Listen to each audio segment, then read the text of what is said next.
Hello students, आज मैं आप लोगों को एंथैल्पी के बारे में बताऊंगा। एंथैल्पी एक एक्सटेंसिव प्रॉपर्टी है।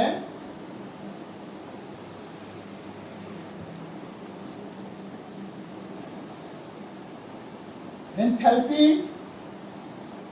साइक्लिक प्रोसेस में कांस्टेंट होता है, स्थिर होता है। इसका मतलब इसका मान डेल्टा एच का मान हम 0 से डिनोट करते हैं। एंथैल्पी को कैपिटल एच से डिनोट किया जाता है। अब हम इसको डेरिवेशन के रूप में करें तो देखते हैं कि according to first law of thermodynamics, first law of thermodynamics कहता है Q is equal to delta E plus W, जिसको हम दूसरे रूप में लिखे Q is equal to delta E plus P delta V। ये है हमारा इक्वेशन नंबर 1 जो थर्मोडायनेमिक्स के फर्स्ट लॉ है। अब हम इसको लिख सकते हैं, हम लोग जानते हैं we know delta E is equal to E2 minus E1, क्योंकि सिस्टम A से B में जब चेंज होता है तो प्रारंभिक अवस्था और अंतिम अवस्था की आंतरिक ऊर्जा में परिवर्तन होता है। उसी प्रकार से आयतन में भी चेंज होगा, तो डेल्टा V के बराबर में हम लिखेंगे V2 माइनस V1। इसको माने सेकेंड और इसको माने यदि थर्ड, तो समीकरण 1 में 2 और 3 के मान को यदि हम रखें तो हम इसको लिख सकते हैं Q is equal to delta E plus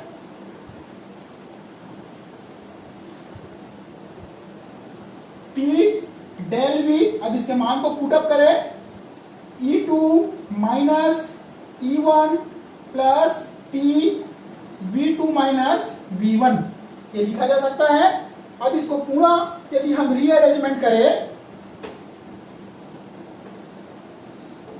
तो हम लिख सकते हैं Q is equal to E2 plus P V2 minus E1 plus P V1। ये है हमारा अंतिम अवस्था जिसको कहा जाता है फाइनल स्टेट। ये है हमारा इनिशियल स्टेट। अब एच कैमरलिंग ओन्स के द्वारा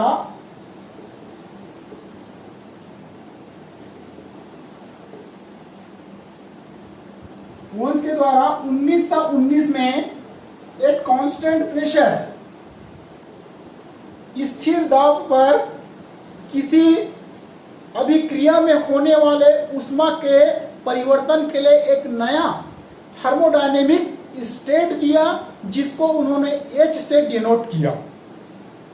अब H से डिनोट किया तो उन्होंने कहा जो थर्मोडायनेमिक के फर्स्ट लॉ के आधार पर प्राप्त E और P V एक वेरिएबल है जिसमें आंतरिक ऊर्जा का मान दाब और आयतन के योग के गुणनफल के बराबर होता है। इसलिए एच कैमरलिंग ओन्स ने लिखा H is equal to E plus P V. ये इक्वेशन हमें प्राप्त हुआ।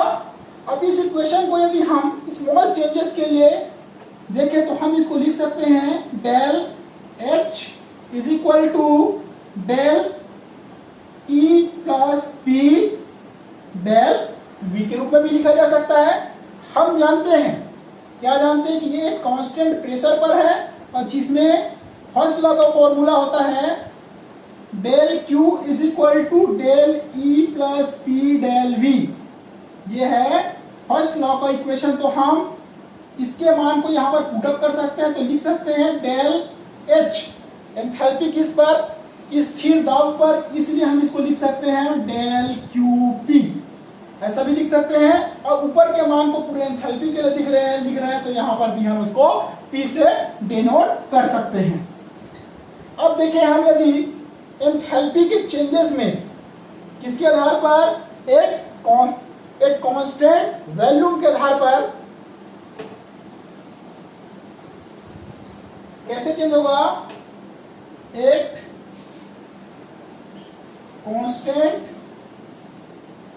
वैल्यूम। अब एक कांस्टेंट वैल्यूम के लिए हम इसको v से डिनोट करते हैं वैल्यूम को। अब अकॉर्डिंग टू फर्स्ट लॉ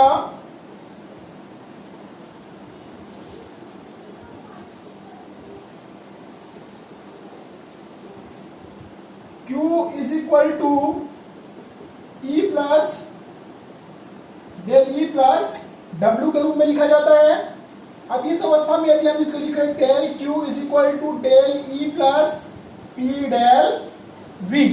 अब इस अवस्था में del V is equal to 0, इसका मान स्थिर है। इसका मतलब क्या हो जाएगा, किसके लिए, एट कांस्टेंट वॉल्यूम, इसलिए यहाँ पर क्या लिखेंगे V। Del Q V is equal to del E। स्थिर आकंश पर क्या हो रहा है, उसकी आंतरिक ऊर्जा का मान आपस में एक समान होता है। अब इस अवस्था में यदि हम देखें कि उसकी आंतरिक ऊर्जा में किस प्रकार से चेंज होगा, जब आंतरिक ऊर्जा में चेंज होता है तो एंथैल्पी के मान को एब्सोल्यूट रूप में कभी भी प्राप्त नहीं किया जा सकता। अब उस अवस्था में एब्सोल्यूट रूप में प्राप्त नहीं किया जा सकता तो हम देखते हैं कि एंथैल्पी में चेंज कैसे होगा। यदि एंथैल्पी में जो चेंज है डेल्टा H को हम लोग लिखते हैं H2 माइनस H1, जो अंतिम अवस्था और प्रारंभिक अवस्था का बीच का अंतर है, तो हम इसको लिख सकते हैं H2 किसके बराबर में प्राप्त हुआ है, क्योंकि H के बराबर में E प्लस PV। इसका मतलब ये क्या है, H2 मतलब अंतिम अवस्था, ऐसा लिखा जा सकता है इसको E2 प्लस PV2 माइनस दूसरा हमारा इनिशियल स्टेट के लिए है E1 प्लस PV1, ऐसा लिखा जा सकता है। तो हम इसको इस रूप में डिराइव कर सकते हैं कि एंथैल्पी का जो चेंजेस है किसके रूप में होगा, delta H is equal to delta E plus P del V के रूप में इसको लिखा जा सकता है। अब जो एंथैल्पी जो हमें प्राप्त हुआ है वो एंथैल्पी सॉलिड और लिक्विड में किस प्रकार से होगा। सॉलिड और लिक्विड में हम देखते हैं कि उसके वैल्यूम डेल V का जो चेंजेस है वो स्मॉल होगा, बहुत ही कम होता है सॉलिड और लिक्विड में। इसीलिए इसके इंटरनल एनर्जी और इसके एंथैल्पी के मान में जो अंतर होता है बहुत ही कम पाया जाता है। लेकिन जस्ट अपोजिट किसमें होता है, गैस में। गैस में क्या होता है, इसमें डेल्टा V में लार्जर चेंज होता है। लार्जर चेंज होने की वजह से इसके इंटरनल एनर्जी और एंथैल्पी के मान में बहुत ज्यादा अंतर आता है। इसलिए हम देखें, हमें पता है कि आइडियल गैस में देखते हैं हम P del V is equal to delta nRT, ऐसा लिखा जाता है। हमारा इक्वेशन जो एंथैल्पी का है, तो एंथैल्पी का फॉर्मूला यदि हम यहाँ लिखें delta H is equal to delta E plus, अब यहाँ पर P डेल V के बराबर में गैस अवस्था के लिए क्या लिखा जा सकता है, डेल्टा nRT के रूप में इसको लिखा जा सकता है, एक अवस्था।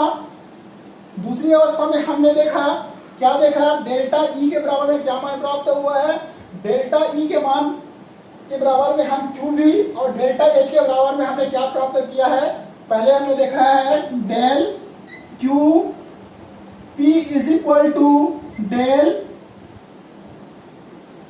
के रूप में लिखे स्मॉल चेंज के लिए, तो del QV plus delta nRT। अब चेंजेस के लिए देखिए तो इसको डेल ना लगा के डेल्टा और ये डेल्टा के रूप में भी हम इसको लिख सकते हैं।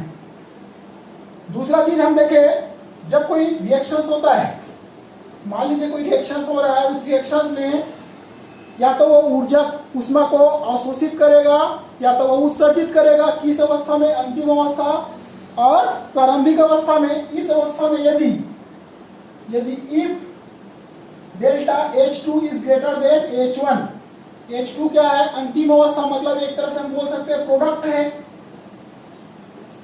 कहने के लिए हम समझ सकते हैं कि प्रोडक्ट है, अरे स्टार्टिंग है, इसलिए रिएक्टेंट है।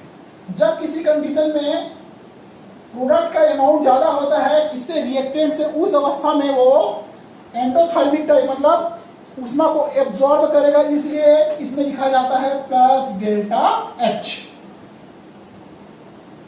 यदि वो एब्जॉर्ब करेगा, इसको क्या लिखा जाता है? Endothermic process. दूसरी अवस्था में यदि H1 का नाम H1 is greater than H2 मतलब रिएक्टेंट का अमाउंट प्रोडक्ट से ज्यादा हो जाता है, उस अवस्था में क्या होगा? वो उत्सर्जित होगा। अब उत्सर्जित होगा तो किससे? एक्सोथर्मिक। उस रिएक्शन को माइनस डेल्टा एच के रूप में रिप्रेजेंट करते हैं, एक्सोथर्मिक प्रोसेस। तो एंथैल्पी का जो कॉन्सेप्ट आप लोगों के लिए बताया गया है वो थर्मोडायनेमिक की स्टडी करने के लिए बहुत ही इंपॉर्टेंट है, जिसमें विभिन्न वेरिएबल के माध्यम से हम एंथैल्पी का मान डिटरमाइन कर सकते हैं। Thank you.